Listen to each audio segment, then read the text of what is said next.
My name is Gonzalo Cuervo, and I'm a candidate for mayor of Providence.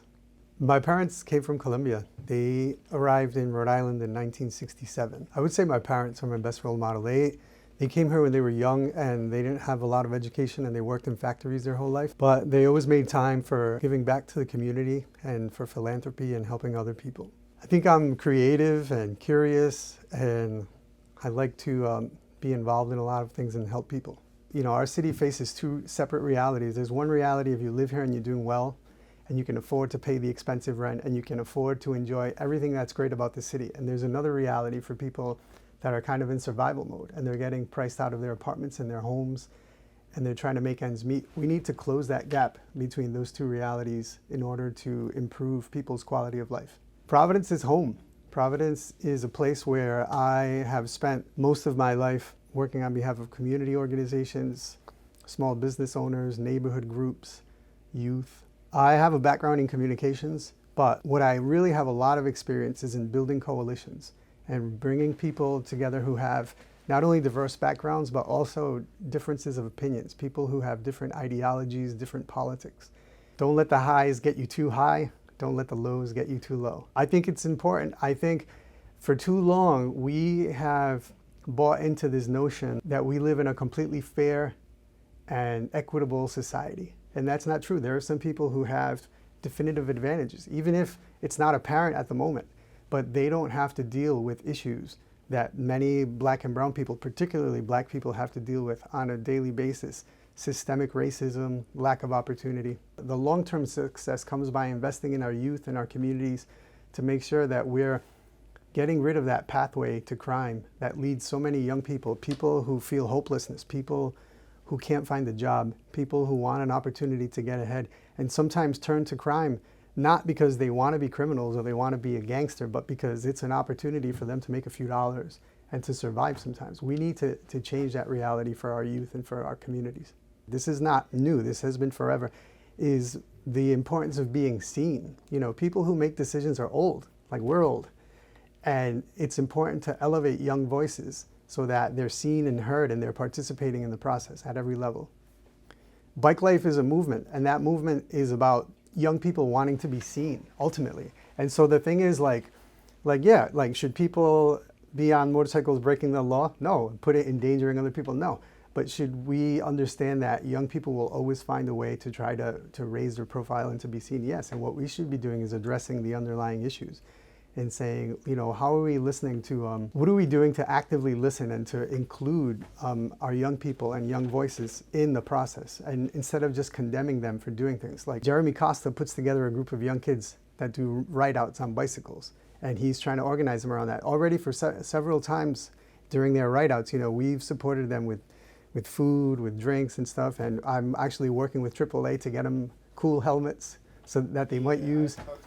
You know, we need to be supportive of our youth instead of just like doing the old man thing and complaining about them. Look, I think multimodal transportation, which is acknowledging that cities aren't just about cars, that people are going to get by walking, they're going to get by on bicycles, on scooters. That's something that every city in America and the world is doing. Like, we're actually late to the game. It's not revolutionary. I think it would be great if we had an opportunity to make the rental bikes, the pay bikes, more affordable to our youth, or to create greater opportunities for our youth to own bicycles, which is something that I'd like to work on when I'm mayor. But ultimately, it's a good thing. You know, younger generations aren't as obsessed with cars as older generations were. They think that everything needs to revolve around cars, and I think it's great to reevaluate that. Yeah, I mean, I don't know the details of that exactly, but I think we should be making those bicycles available affordably to our youth across the city. And you know, those bicycles are great if you're a tourist or if you're somebody who needs a quick ride or something, but our youth, you know, sometimes the price point to use it more than just for 15 minutes, it starts to get very expensive. So there's an opportunity for us to work with the vendors to bring the price down and to maybe if you have a student ID, you can get a special membership that's subsidized. You know, I think there are a lot of opportunities to make that more accessible. So the flooding issues, there are two things, right? First of all, it rained a lot, right? We had like months worth of rain in one day. But the other issue is, this is an old city and we don't have resilient infrastructure. Our sewers are 150 years old. A lot of them are made out of clay. And we need to have a very strong assessment of what our stormwater runoff system looks like and how are we improving it and expanding it. But the other piece we need to do is incentivize homeowners to plant more grass and more green space. One of the challenges that we have is a lot of our homes in our neighborhoods were built before people had cars. So like if you go into, like in Elmwood or the West Side, there are homes that are 100 years old. 100 years ago, people didn't have cars. And if they had cars, they had one car, right? For like everybody that lived in the house. So now people are paving over grass, they're paving over gardens to create more space for cars. And when it rains, the ground is all covered in pavement and cement. It doesn't have the ability to absorb the rain. All the rain goes into the sewer system and the sewer system is overloaded. That's something that we need to fix because things aren't going to get better, they're going to get worse. You know, climate change is real. And the reason why people dance around that infrastructure is because it costs millions and millions of dollars to upgrade that infrastructure. But it's something that we have to do because I think, you know, things are going to get worse before they get better, and they will only get better if we begin to make investments right away. What do you think about inflation? It's terrible. It's terrible, but here's what happens with inflation. The problem with inflation isn't that prices go up. The problem is that our families and us and you, our salaries, our income doesn't go up to match inflation. So the challenge is, what are we doing to diversify and grow the economy so that when prices go up, because they're always going to go up, right? That's just the way the world is. Is our income matching that increase so that our families aren't being left behind? Because when the price of everything goes up and you're making the same amount of money, you just became more poor. That's inflation. Inflation is making people poorer than they already are. So we need to make sure that our families are resilient and they have the opportunity to grow their income and to gain wealth, generational wealth. I look at your generation and I see so much opportunity, but I also see this great divide in our city. And I see a city that is almost 70% black and brown people, and our youth is leaving. Our youth does not see opportunity here and they leave. And there's this great irony that we have young professionals, upwardly mobile professionals moving here from Cambridge, from Brooklyn, from Boston, because they think this is an awesome city. And they're coming here and they're paying very expensive rent and they see opportunity here. And our own youth, our black and brown youth, don't see opportunity here and they're leaving. That is heartbreaking. We're losing the essence of what makes Providence amazing. And if we don't change that dynamic, if we don't make the conditions right so that our youth can stay here and thrive and so that our black and brown families can be successful and get ahead, we're going to turn into just another bedroom community for Boston. We're going to be a boring place with the Starbucks on every corner. And to me, that's unacceptable. In general, overall, I mean, if I could change one thing, I think I would make people more open-minded. I think the older people get, the more hang-ups you have.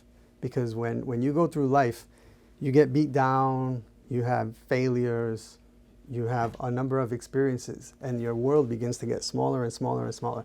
So like when people are your age, everything is possible. Your world is wide open. And as you get older and older, your world starts to shrink. And by the time you get to be like in your 40s, like my age, and a lot of people are very closed-minded. And they work around the concept of just protecting whatever they got, right? Like, I got to protect this is mine, I got to protect it, I don't care what you think. And we need to break that. We need to make people be more open-minded and accept the fact that we need to challenge our beliefs and we need to challenge our comfort level. And we need to listen to younger people who maybe are on bikes or maybe are doing other things and question, why are things the way they are? How can we improve them? And constantly be asking ourselves that. I mean, I think, look, there are 3 great people running for mayor, but the reality is there's only one candidate that has been involved in the Providence community for 30 years. I started out as a community activist when I was around 18, 19 years old. I started out with DARE, with Greater Elmwood Neighborhood Services, with Quisqueya in Action, and a whole bunch of other organizations. Since that time, I have been working continuously to improve lives, to improve economic conditions, to get things done in Providence. I've also been a small business person in Providence. I owned a business on Broad Street that for a couple of years. I've also had the opportunity to spend more than a decade working in top-level positions in city government. And most recently, I was Deputy Secretary of State in the state of Rhode Island. So I believe that I have the experience. I have a really broad citywide coalition. black and brown and white, people who are super progressive, people who are moderate, across the entire spectrum. And I have the plans. Are there any political aspirations you're looking into? Well, I want to be mayor of Providence, and hopefully in a few days I will have accomplished that. That's all I've ever wanted to be. A lot of times you get into jams because you have really talented, really ambitious people with great resumes that the minute they get to one level, people are already encouraging them to run for the next thing. And when that happens, you start to make calculations. And you say, well, I can't get this group upset because if I run for something else, or I don't want to upset this, I don't want to do this.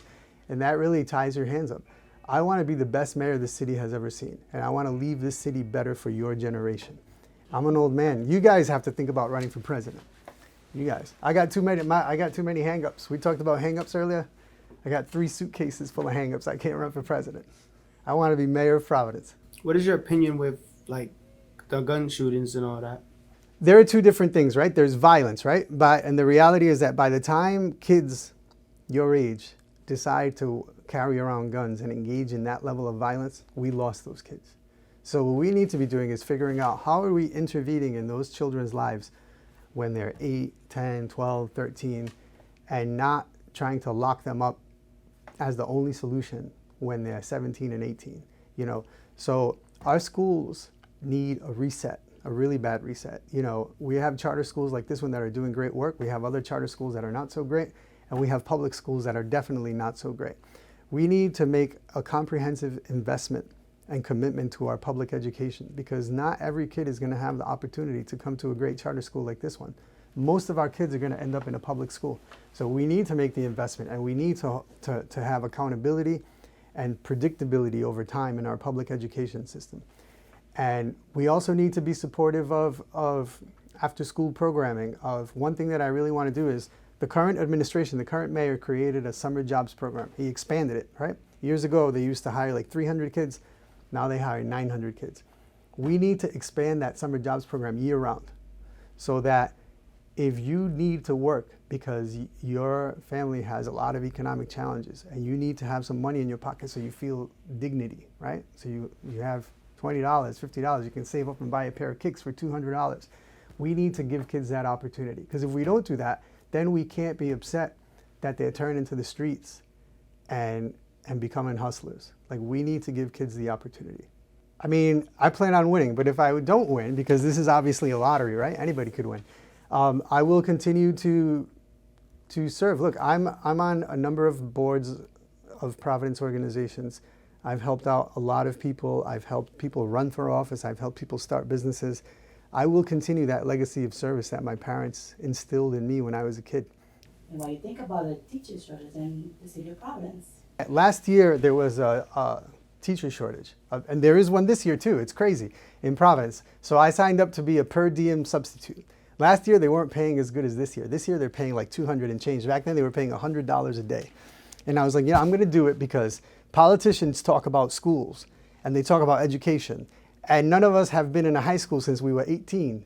So it's like I said, I'm going to go spend some time in high school and see what the deal is. They sent me to Mount Pleasant, which is 2 blocks away from my house. I live on Mount Pleasant Avenue. And I went to Mount Pleasant, and it was an eye-opening experience. The morale was really low.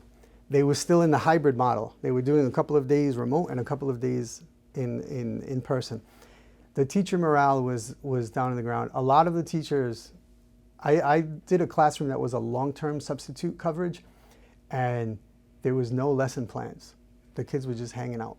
And it was like, baja la música, siéntate bien, déjale correr for 45 minutes, right? And I remember because this one kid, like the first day I was there, he asked me for a bathroom slip. And I put the time that I did the bathroom slip, but I forgot to put the closing time, and they never came back. And I was like, I remember when I did that, and I did that. I remember when I did that, and I was like, all right, está bien, you got me. But the reality is, I was very saddened by that. And Mount Pleasant, a school that has like 900 kids, most of them are Latino. There was nobody in the central office, nobody in the guidance office, and nobody in the nurse's office that spoke Spanish. So they kept pulling me out of my classroom to translate. And I was like, how can there be nobody that works here that speaks Spanish? Like, I don't even care if they're not Latino, but somebody who can at least say like, you know, buenos dias or something, like whatever. There was nothing. And it was very disappointing to me. And that goes to the part of the teacher shortage. Our school department has, two things have happened. Number one, the takeover has created all this bureaucracy, paperwork. People who want to apply, it takes them months to apply. I have examples. My wife tried to apply during the pandemic to work in Providence. She's been a teacher for 20 years. And she already had a job, and Providence called her back 2.5 months later. Hey, you want to come in for an interview? That's crazy, right? They lost a certified dual language teacher with 2 decades of education. They lost her to Pawtucket. Pawtucket hired her in 5 days. The second part of it is teachers get such a bad rap that everybody attacks them. Oh, you know, it's the teachers don't know how to teach, the teachers don't care, they don't care, they don't care. And it demoralizes them. And yeah, you know, there are probably teachers that should be performing better and that should probably have retired or that should be teaching someplace else. But there are a lot of teachers who really care, just like there are a lot of teachers who really care in this school. And I think there's an opportunity for us to say, look, we need to hit the reset button and we need to get away from these endless arguments over who's to blame and start talking about solutions. And I believe the solutions are improving the environment by investing properly all that money that we borrowed to fix our schools, by improving the environment by letting our students and our teachers know that we care about them and that they should care about each other. You know, the studies have shown that the 2 most important things in a student learning are making sure that there's an adult, that they know that there's an adult that cares about them, and that the content material that they're learning is relevant to their real life, right? That is applicable to real life. Because if I'm teaching you something that has nothing to do with what you experience at 4 o'clock, it's going to go in here and it's going to come out here. And I think there's an opportunity to do that. And that little bit of time, I only spent a month there, but that month was like 5 years of college education to realize. And I realized something else. I realized that being a teacher is a very special calling. It's something that takes a special personality. I would be a terrible teacher. If I wanted to be a regular teacher, I would be a terrible teacher. People who are teachers love their profession, and for you to be good at it, you have to love your profession, and it's a sacrifice. It's a difficult position, whether you're in a charter school or in a public school. And you know, my wife has been a teacher for 20-something years, and I spent a little bit of time in there, and I left with a new appreciation for her work. You know, well, I think, look, so the fact that I'm Latino and bilingual is 30% of the advantage. And the other 70% of the advantage is that I have 3 decades of relationships and leadership in that community. You know what I mean?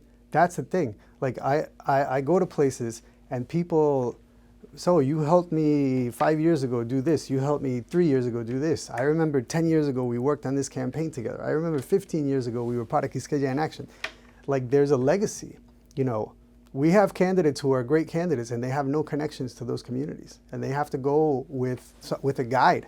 They have to go with Google Maps. And the reality is that is where my roots are, you know. My mechanic for 30 years has been Stanley on Broad Street.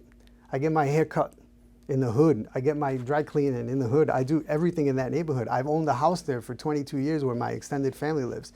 Like those are my roots. I don't have to go and show people that I'm woke and that I understand this community. I've been part of that community. And that's where the advantage is, more than the language. No, I mean, I just want to listen. Tapa, I've been following this school for a while. You know, I'm really into the arts. My wife founded a Latino theater company 25 years ago. In November, they're celebrating the 25th anniversary, Teatro Ecas. It's the only Latino repertory theater in New England.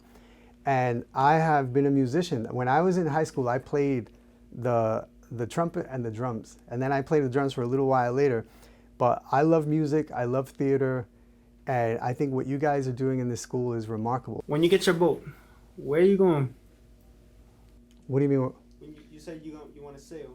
Oh, when I get my boat? Yeah. So since I've never sailed a boat before, I have to start by like sailing around Narragansett Bay, right? And then when I learn, I'll go to Block Island. And then after I go to Block Island, if I'm still alive and I haven't sunk the boat, then I would probably go to like New York. And then I have to get a bigger boat and then I can sail around the world. But it's like everything else, you know, you have the journey of 1,000 miles begins with a single step. You got to learn first. And I've been on sailboats a few times, but I've never sailed a boat. And imagine that it's more complicated than it seems.